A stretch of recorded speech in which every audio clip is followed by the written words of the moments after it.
prosseguindo no curso Professor Padrão, a aula da Sociologia da Educação aplicada à Teologia. Vamos agora para o número 1 do nosso material didático, a Lei dos Três Estados, ou estágios. Bom, Augusto Conte dizia que a humanidade, toda a formação da humanidade passaria por três estados, ou três estágios. O primeiro era o teológico, que era o estado assim, inicial da humanidade. Depois teve um segundo, que no entender de Augusto Conte seria como um avanço, próximo degrau, né? Que é o metafísico.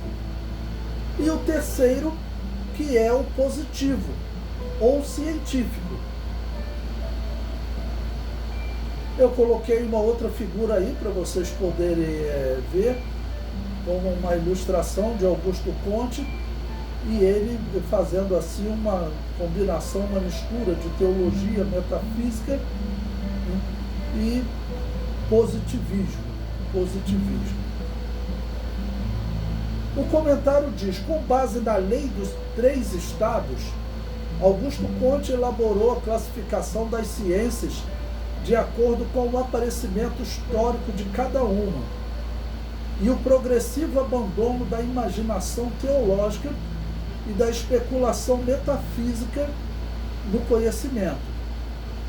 Segundo Conte, o espírito humano, de modo a explicar os fenômenos que se observam no universo, passa necessariamente por três estados, três formas de concepção da realidade, que são denominadas tais como teológico. Os fenômenos são explicados através de vontades de seres sobrenaturais e ou transcendentais, ou seja, resultam da ação de deuses. O estado teológico pode ser dividido em três fases progressivas. Bom, então ele entra aqui num ponto que coloca o seguinte: a explicação teológica ele vai colocar como algo que vai ser deixado para trás com o tempo. Isso não é verdade, né? A explicação teológica ela continua mais viva do que nunca. E aí outra coisa, ele faz uma divisão do ensino teológico dividido em três sequências. Primeiro seria o animismo, também chamado de fetichismo. Se caracteriza por dar aos objetos concretos da natureza vida e vontade própria, semelhantes à dos seres humanos. Então ele diz que, originalmente, a religião, o ensino teológico, ele era assim do animismo, porque eles davam vida ao trovão, diziam que era um deus, como Baal, né, que era um deus da tempestade, deus do trovão, como Thor, também, que era um deus do trovão, ou então botavam a árvore como a natureza, o rio, né, como uma parte da natureza que era um deus, o rio Nilo para os egípcios, ok? Esse é o conceito dele. O segundo, o politeísmo, ou seja, a crença em muitos deuses. E em terceiro, ele diz que teria surgido o monoteísmo. A vontade do Deus único controla todas as coisas e todos os acontecimentos, porque aí teria surgido com Abraão. Na verdade, nós cristãos não acreditamos assim. A sequência é monoteísmo como a explicação inicial teológica. Adão era um monoteísta, Noé era um monoteísta e Abraão também um monoteísta. Ou seja, Abraão ele não estava criando monoteísmo como alguns vão sugerir, como Augusto Conte sugere. Não. Abraão ele está restaurando o monoteísmo. Bom, o segundo estado que ele chama de metafísico. Contexto da razão filosófica em que se busca explicar a origem e o destino do universo. A ignorância da realidade e a descrença no Deus Todo-Poderoso levam a crer em relações misteriosas entre as coisas, dos espíritos, como exemplo. Os fenômenos são explicados por meio de forças ocultas ou entidades abstratas. As abstrações personificadas substituem as vontades sobrenaturais, né?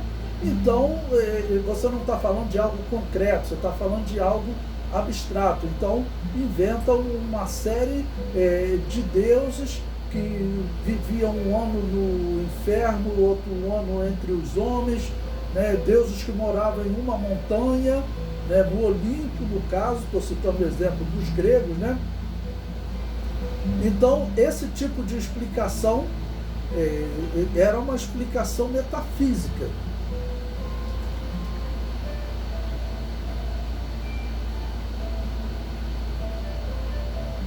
Prosseguindo no comentário, eis um enunciado presente no Catecismo Positivista, conforme aparece na 4ª edição brasileira da Igreja Positivista do Brasil, de 1935, página 479.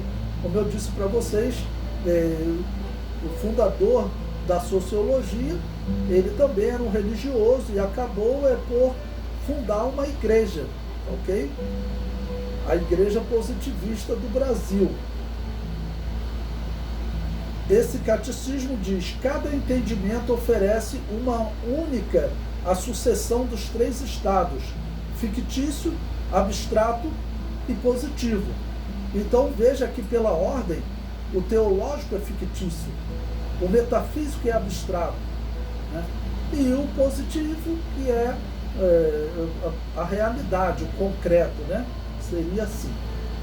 Em relação às nossas concepções quaisquer, mas com uma velocidade proporcional à generalidade dos fenômenos correspondentes. Depois eu coloquei 2 imagens aí para poder representar essa Igreja Positivista do Brasil, como ela é chamada de a religião da humanidade, só que ela não se desenvolveu, ela não cresceu, né? Porque não é uma igreja de verdade, não é uma igreja cristã, né? É uma igreja que propunha uma solução social para a humanidade. Mas a igreja, na verdade, ela vem para propor uma solução espiritual. Falou de igreja, é uma solução espiritual. E a humanidade, ela precisa de uma solução social, mas antes ela precisa de uma solução espiritual.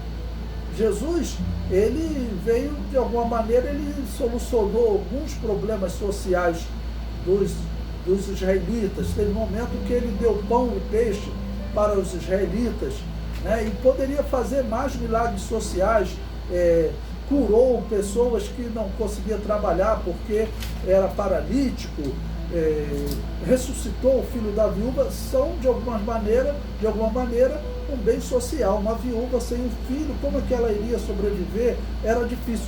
Mas, principalmente, Jesus estava solucionando o problema espiritual de todas essas pessoas, principalmente da nação de Israel. Jesus queria solucionar o problema espiritual. Tá bom? Então, a igreja positivista, ela é uma igreja organizada para solucionar o problema social.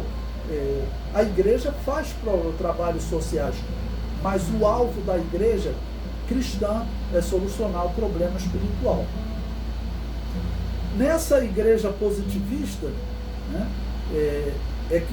dela que vem o lema ordem e progresso.